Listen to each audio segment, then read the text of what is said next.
human beings are physical beings, we are also spiritual beings. And one author's quest to learn about and know himself better took him on a spiritually enlightening journey of self-discovery. Hi, I'm your host, Garrett K. Jones, and for the first Author Awareness segment of Season 4, I'm interviewing Brian McCay, Ph.D., author of All You Need Is.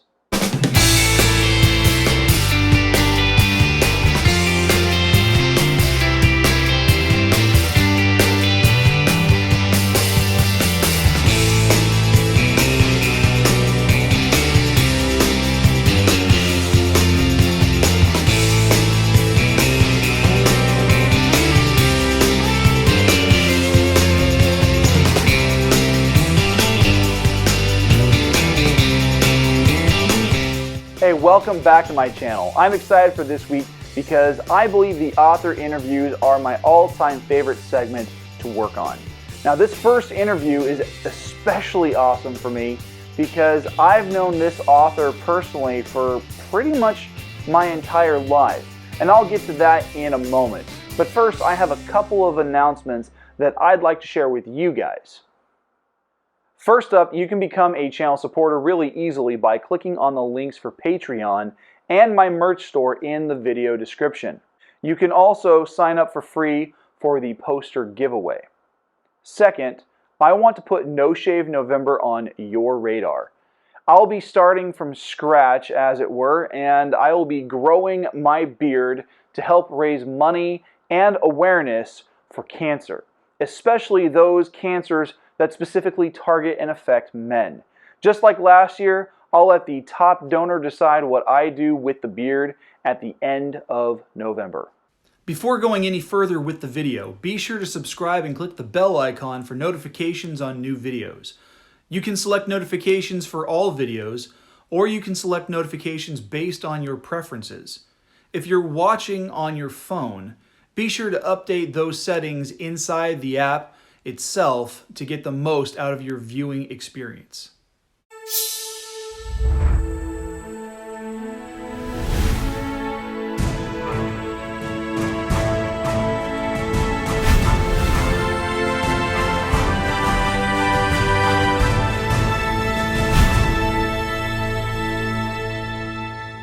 So this particular interview is a personal joy for me.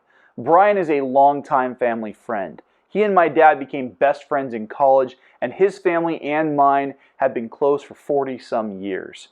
He's also probably one of the smartest people that I have ever met in my entire life. And as soon as I found out that he was publishing his book, I wanted to get him on the show. But now that it's on audio as well as in paperback and everything, I need him on the show for the first interview of the season. So this is what we're going to be doing. Hey, Brian, thanks for joining me. Tell me about your book and how it came to be. Tell me about your book. It's a nonfiction book. Some people may think part of it's fiction, but to me it's a nonfiction book. It's called All You Need Is, as in the Beatle, all you need is love.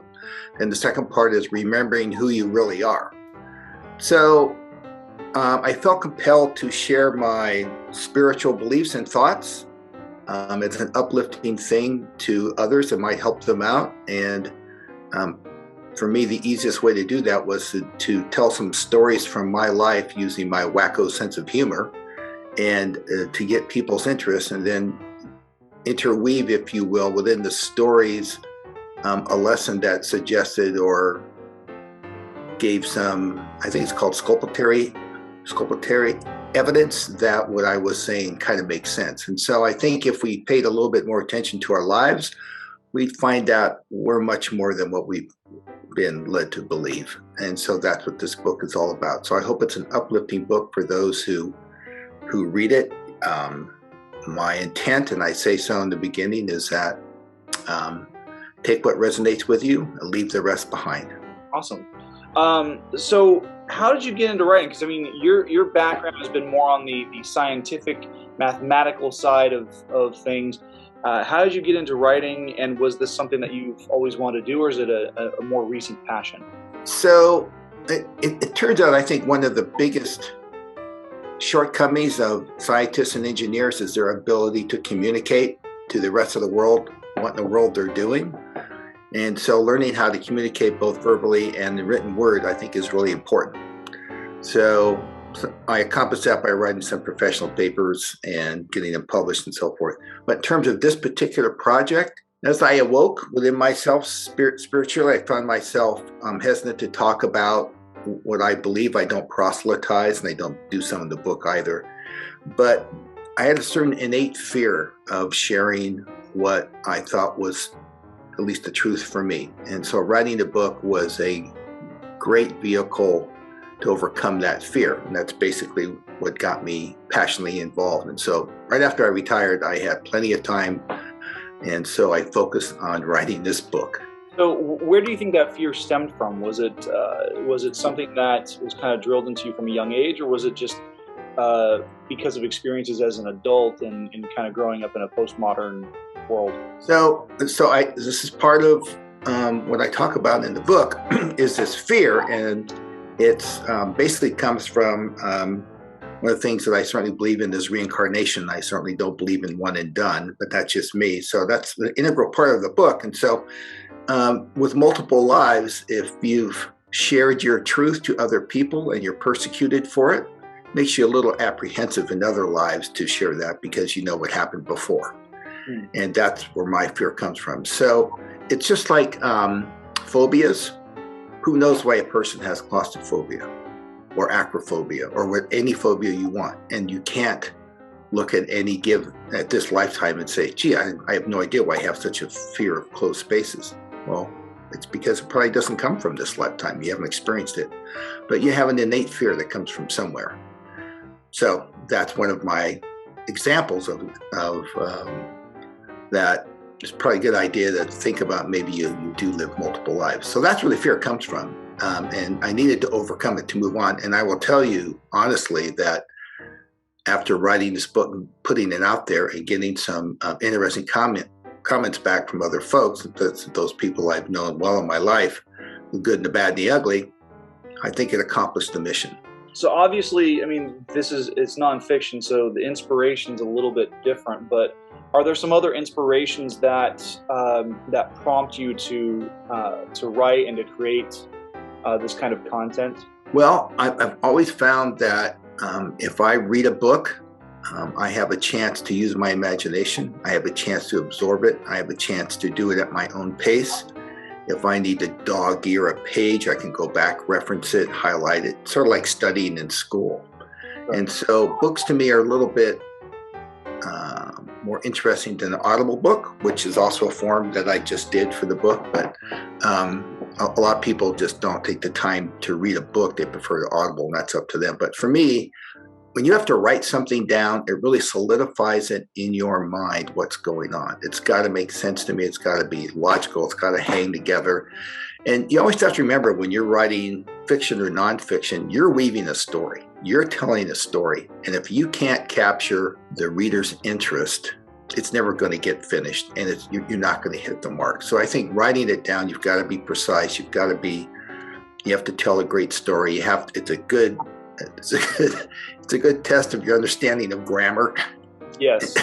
And so forth. I mean, I really spent a lot of time on that aspect of it, trying to get it right. And I think that's part of the fear thing coming out there, is that I don't want a reader to discount what's being read because I suck at grammar. I want them to not accept something because it's just not for them, right? Right, and the other thing, I mean, there's a huge difference. I mean, a lot of your previous work, professionally, has been on technical writing and doing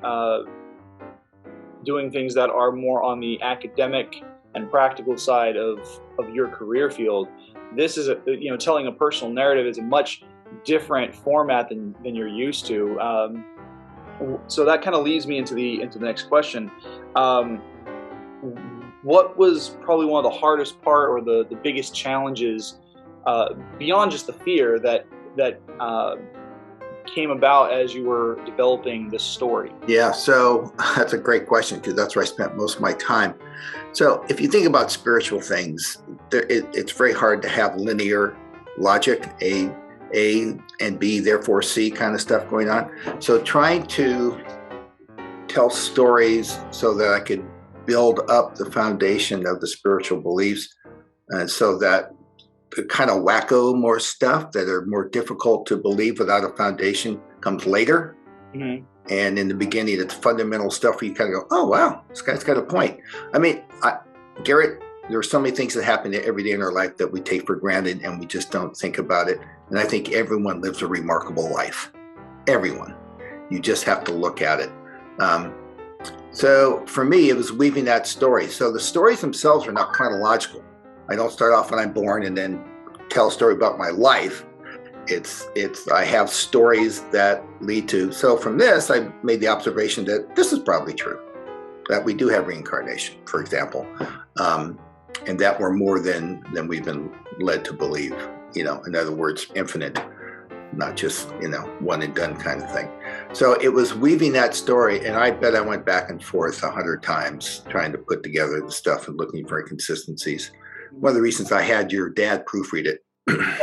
He had told me that he was working. He was helping at you developing the manuscript, and I at the time I didn't realize exactly what he was. I thought he was talking about something that you guys were working on more in your college days and Cal Poly. This was when you told me about the book. What was it, last year or the year before? I was like, whoa, okay, now the pieces are clicking, and I'm that's kind of cool. Well, so like I said, you've got to. Part of this was I bought a whole bunch of books and I shipped them out to my really dear friends I've known for 40 years plus, and one being your dad. And, he doesn't take any prisoners. He knows me well enough. Yeah. And he found every bloody misspelling thing in the entire book. And I was amazed because I spent a great deal of time proofreading it. It goes back to, I don't want people to discount the book because of the grammar or the spelling. And I will say to any author, I don't care what you're writing, you got to make sure there are no spelling errors. Oh, yeah. And that will drive you up a wall. Oh, it does. My first editor on my first book, she was great with a lot of stuff, with helping me structure my narrative. But we had a falling out because of the way I wanted to do certain things. So I ended up having to do a lot of the editing that was left over myself. And so a lot of things did get missed in the long run. So now going back over the manuscript as I'm trying to prepare for an audiobook, I'm seeing all these errors. And I'm like, oh no. Oh yeah. I mean, and the thing is, when you're proofreading it and I use Word and I had it out loud, and I'm sitting there watching it, I still heard what I thought I wrote, even though there was an error. Well, so it's interesting you brought up the audiobook, because I just had that done. And I want to make this point to any author doing an audiobook. One, I tried to do it myself, could not do it. And what I found is that the way I speak about a topic is not the way I'll write about a topic, right? It's just not the same. And so I found it incredibly difficult for me to do the audible part.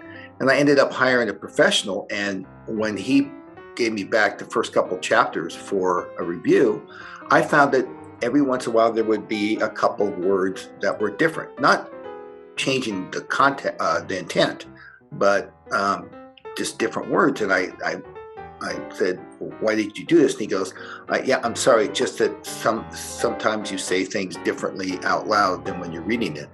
And he was right.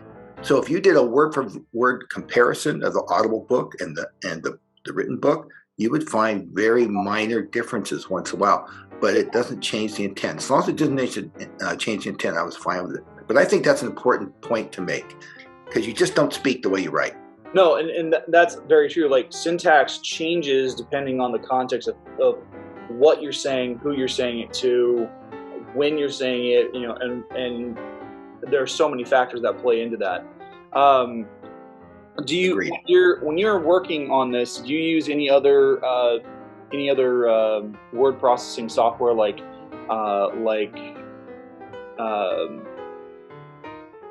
blanking on Scrivener or maybe even Writerly or some of the other softwares that are out there?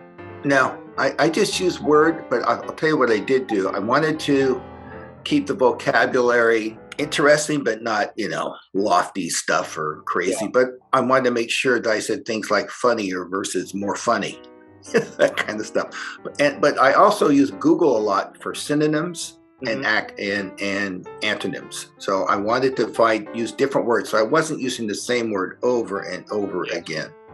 Right. So I did a lot of that, a lot of meaning of words, make sure I was using the proper, like an adverb versus an adjective or whatever. It's just, again, we're working on the grammar part. But no, I didn't.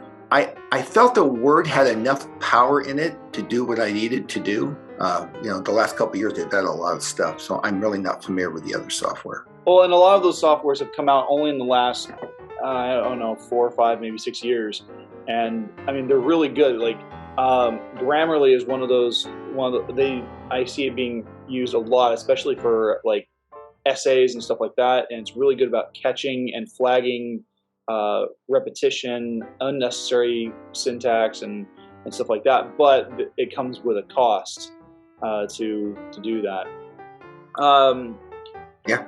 You've provided a lot of good advice. Is there any other advice for other would-be authors that you would provide at this kind of juncture? I would say, Gerald, follow your passion and don't question yourself. If you've got something inside that you need to say, whether it's fiction or nonfiction, I think nonfiction is potentially much more difficult because there are no boundaries.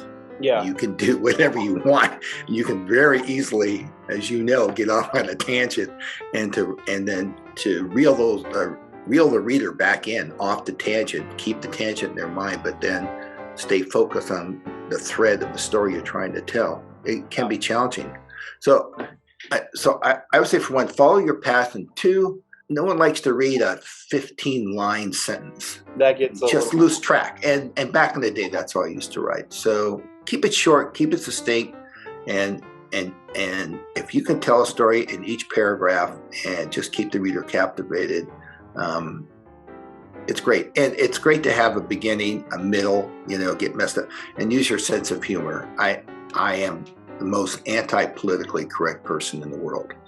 I've often said that they created political correctness a couple of decades ago just for me. It didn't work. So not for that. yeah. So stay true to yourself. Don't just, I don't know. I wouldn't spend the money on an editor again, a person, not because they didn't do the job, but I don't think I need them. And I think that's your self-confidence when you're writing. It's a lot of work. It is. You might think you're done. You're not. You go back and you look at it and you go, oh man, I need to say this a different way. And that's okay. Yeah. It's okay. So it isn't like you race through it and you go back and you do the spell correct and you're done. Nope. At least that was not my experience at all. I'm on the second round of edits for book 5 in my series. Yeah.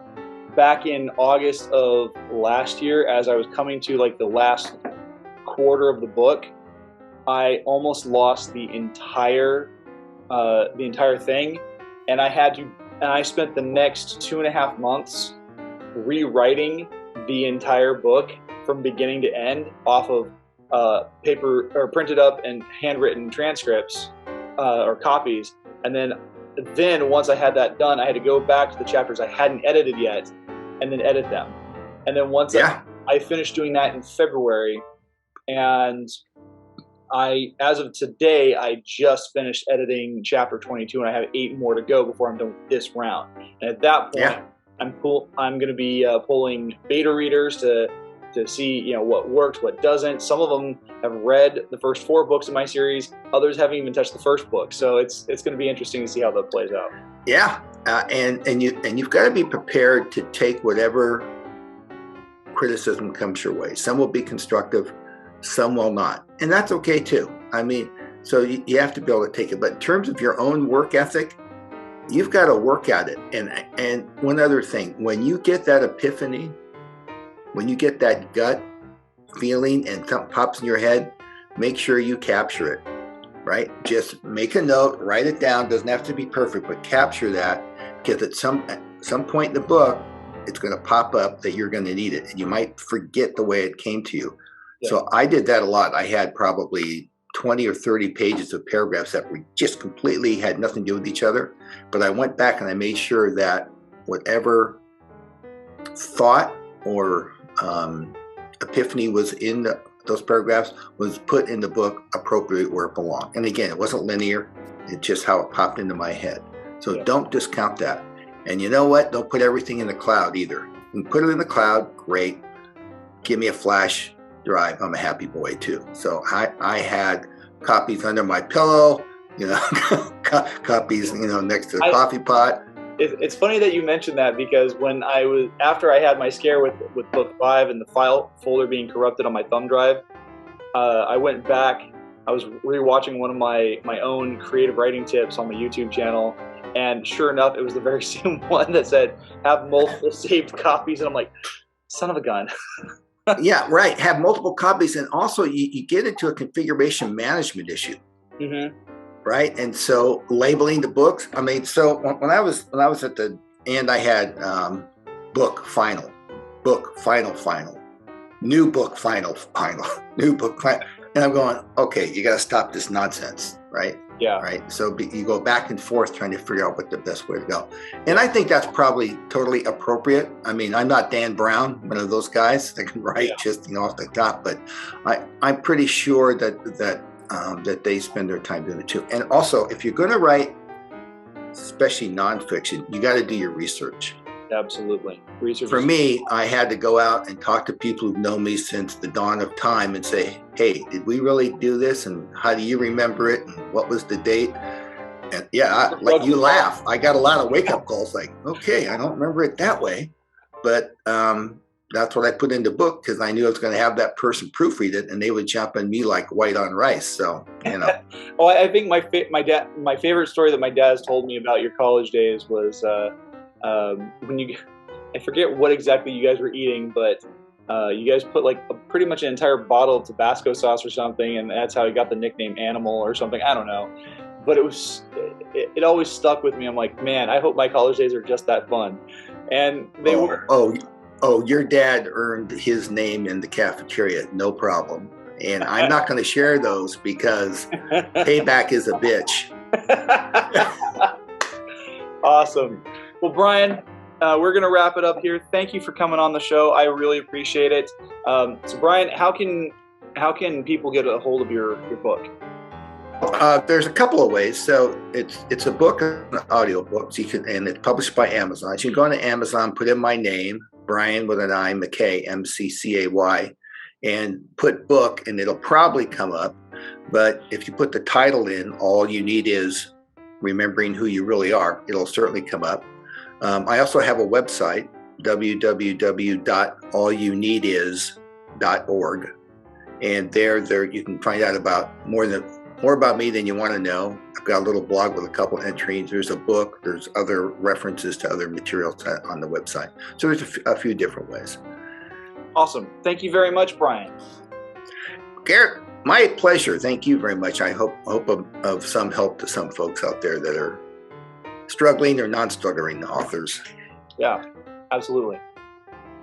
A big thank you goes out to Brian for his participation in this first interview of Season 4. Now, if you're interested in getting his book, I highly recommend getting it, as you can find it in print, Kindle, and on audiobook through Audible and iTunes.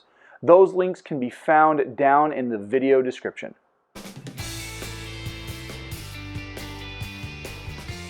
Hey, thanks for watching. Please hit like and subscribe, and if you'd like to support this channel, you can do so on Patreon through one of 3 affordable support plans. Patrons get access to blooper reels, behind-the-scenes videos, and much more. You can also buy sweet merch on my store at Teespring that you can rep on social media by tagging me at GKJ_publishing and using the hashtag 5kingdomsmerch. Or you can sign up for the free poster giveaway. I'll announce the winner for that once I hit 200 YouTube subscribers. I'll see you guys back here next week for the first Creator's Corner segment of Season 4 as we jump into an overview of Joseph Campbell's hero's journey. The vlog of the Five Kingdoms is filmed without the use of a live audience at Skyrocket Studios in Hanford, California. We can't do what we do without your help, so please make sure to subscribe by clicking the button that's above my head, and make sure to watch and share the videos over here to my left. Have a great week.